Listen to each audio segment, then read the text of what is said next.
নিয়ম মেনে ফ্রি বেডের সুবিধা দিচ্ছে না প্রায় কোনো বেসরকারি হাসপাতাল। রাখছে না সব ওয়ার্ডে 10% বিনা খরচের শয্যা। আদায় হচ্ছে নানা রকমের বিল। সরেজমিনে দেখা গেছে কৃত্রিমভাবে তৈরি নানা জটিলতায় বেশিরভাগ হাসপাতালের ফ্রি বেডগুলোই এখন রোগী শূন্য।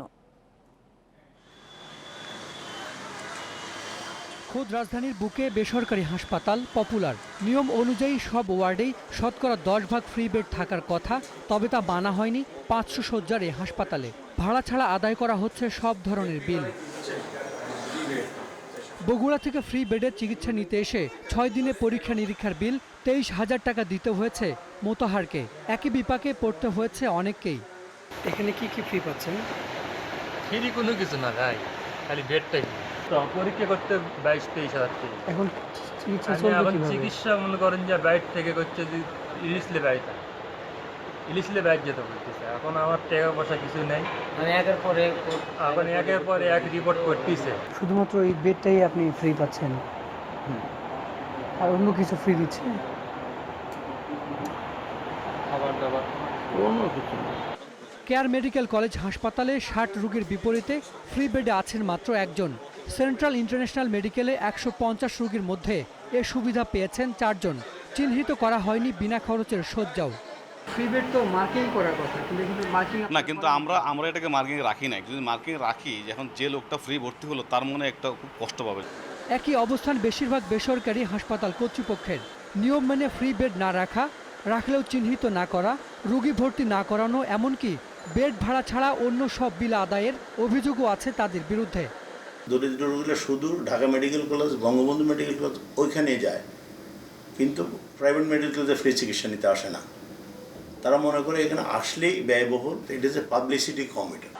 স্বাস্থ্য অধিদপ্তর বলছে বেসরকারি হাসপাতালে 10 ভাগ ফ্রি বেড থাকার নিয়ম করা হয়েছিল অসচ্ছল রোগীদের চিকিৎসা ও শিক্ষার্থীদের পাঠদানের সুবিধা দিতে। এখানে ওষুধ ছাড়া সব সেবা দিতে হবে বিনামূল্যে। ভর্তি, অ্যাডমিশন এবং ইনভেস্টিগেশন ফ্রি। এই বিষয়ে কিছু কিছু অভিযোগ আছে, তো সেটা আমরা অভিযোগের সত্যতা যাচাই করছি এবং সেই অনুযায়ী আমরা বিধিমত ব্যবস্থা নিব।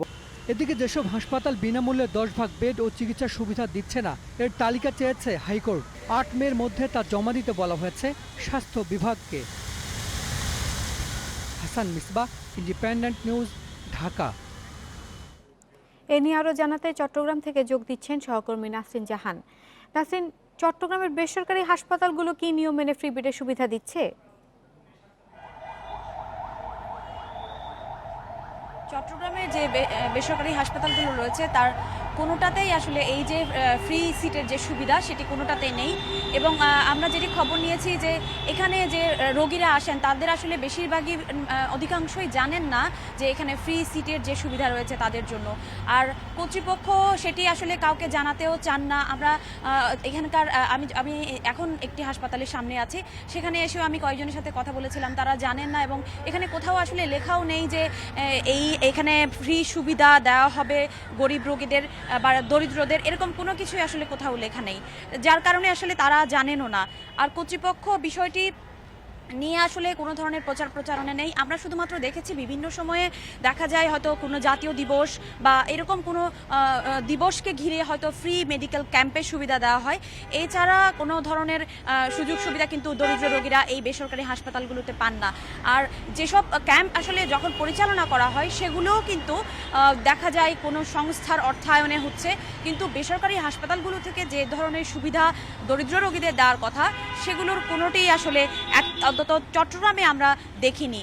তো এই সব মিলিয়ে আসলে কর্তৃপক্ষের যেটি তারা তদারকি করার কথা, অনেক সময় যখন ভ্রাম্যমাণ আদালত পরিচালনা করা হয় তখনও কিন্তু আমরা দেখিনি যে এই যে ফ্রি সিটের সুবিধা রয়েছে বা দরিদ্রদের জন্য যে বিনামূল্যে কিছু চিকিৎসা সুবিধা রয়েছে সেগুলো নিশ্চিত করার ব্যাপারে হাসপাতাল কর্তৃপক্ষ কী করছে সেটিও দেখভাল করার কিন্তু কোনো তদারকি আমরা দেখিনি এবং ভ্রাম্যমাণ আদালতের অভিযানের সময়ও সেই বিষয়গুলো কিন্তু আমরা দেখিনি।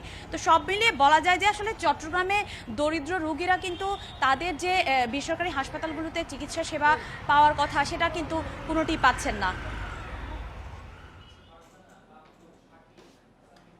চট্টগ্রাম থেকে বেসরকারি হাসপাতালের অনিয়মের খবর জানাচ্ছিলেন সহকর্মী